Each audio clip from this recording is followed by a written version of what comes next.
Hi, it's Jaynie Morris, and this is a bit of a spontaneous video because I've been recording all day for our podcasts for a new 4-week transformation course we've got coming up at JaynieMorris.com. And also had the pleasure of interviewing some fabulous people for our sister company, Shiro's Unlimited, for a new podcast series that's coming up there. And I had my final interview happening now, due now, with an amazing person that was for our next series in our Breakdown to Breakthrough podcast series that we have at JaynieMorris.com. And unfortunately, they have had to go into isolation and they are not feeling very well, so weren't able to make it. Happens, typical of the moment, and I wish them well. So I thought I'd take the opportunity then to fill in and still do an episode of Breakdown to Breakthrough. However, I thought that I would be my own guest. So here I am. Bit of spontaneity happening here. Spice of life, isn't it? So I'm going to do this episode, me, Jaynie Morris, interviewing me, Jaynie Morris, on Breakdown to Breakthrough. About what? What am I going to talk about? I think what I'm definitely going to talk about, because it is Breakdown to Breakthrough, I'm going to talk about overwhelm. And I think that has just come to me, that's what we're going to talk about.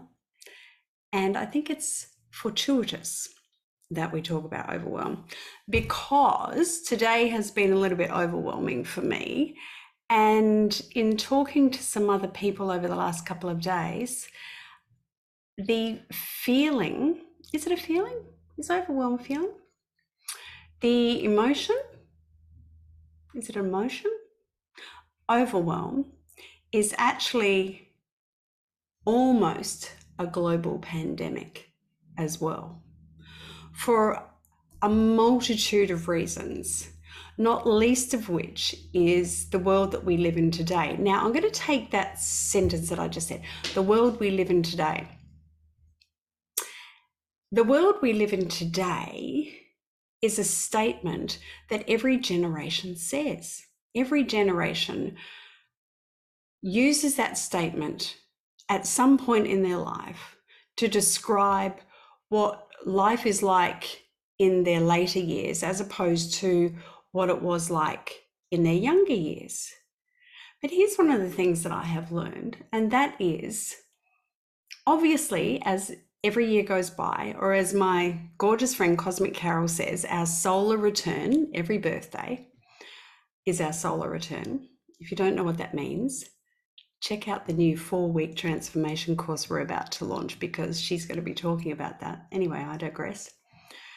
Every year, obviously, we get older. Like, we're born, we get older, we're a toddler, we're a child, we're a young adult, we're an adult, we're an elder. Obviously, we change, no kidding. However, the world that we lived in changes too, because change is inevitable. Everything always changes. So it's an interesting statement when people say, oh, the world we live in today. The reason that I'm bringing that up and tying that in with overwhelm is that statement alone can actually cause blocks, subconscious blocks in our minds of a time that we perceive was much better than it potentially is right now. So if you use me as an example, for those of you who follow me, and I know, and I'm very grateful, thank you for all of you.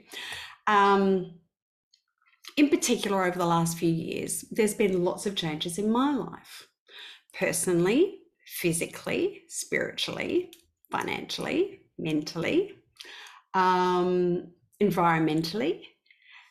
There have been lots of changes.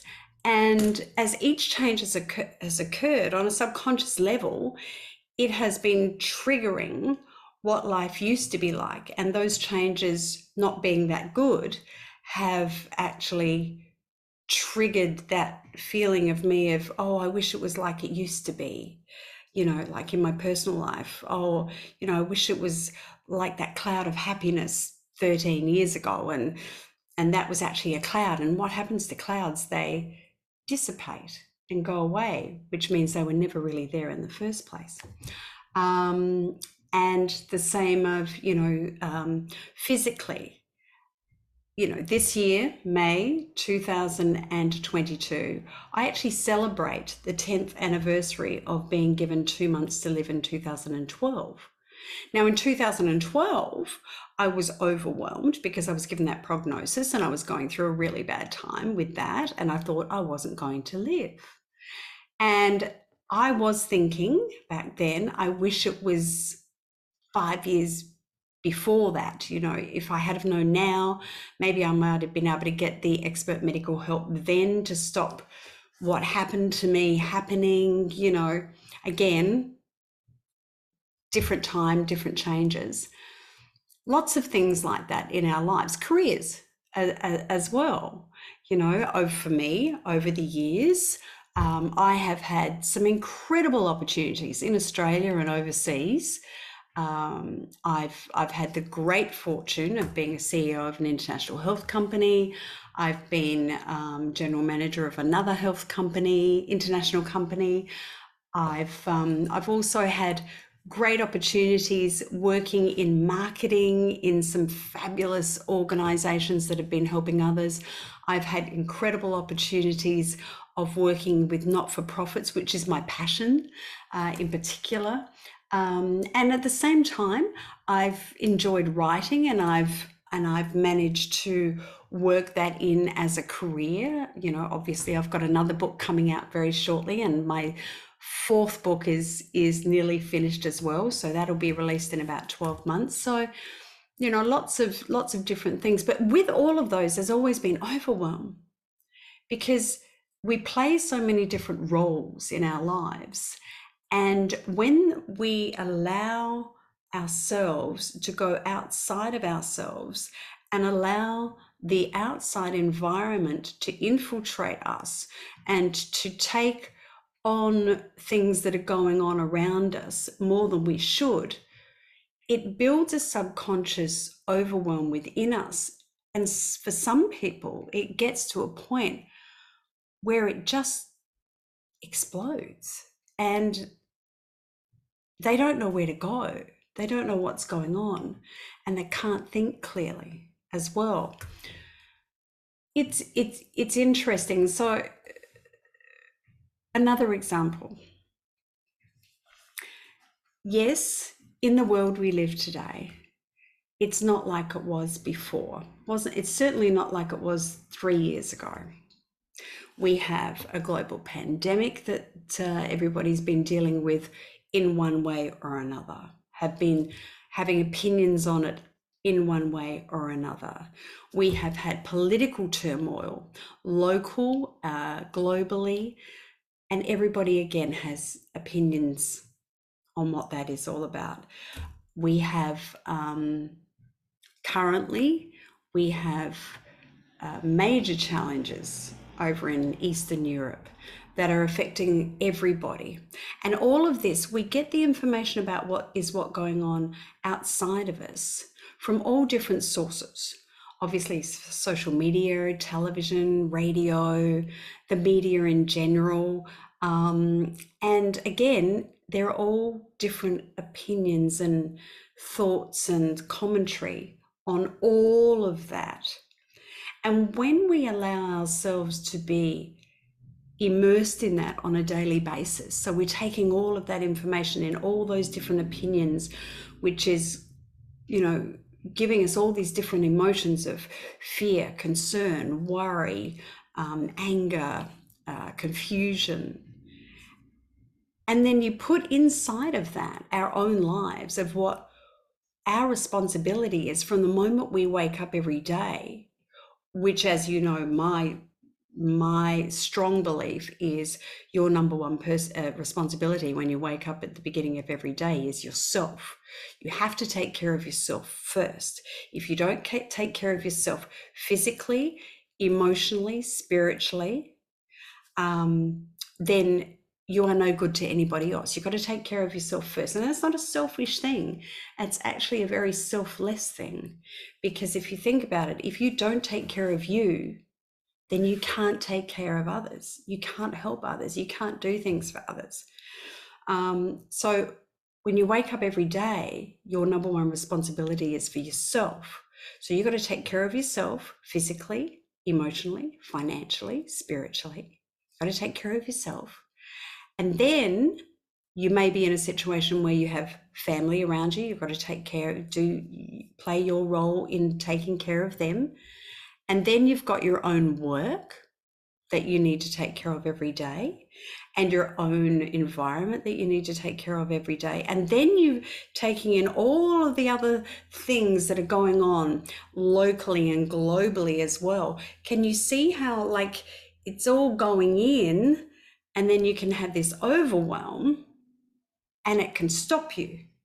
It can subconsciously stop you and put you in a position where you feel like you can't do anything, and it stops you. It almost paralyzes you to an extent. And in the world we live in today, it feels like it's the worst it's ever been. The overwhelm feels like it's the worst it's ever been. And for many of us, it's like we can't see any further than this. We daren't look over.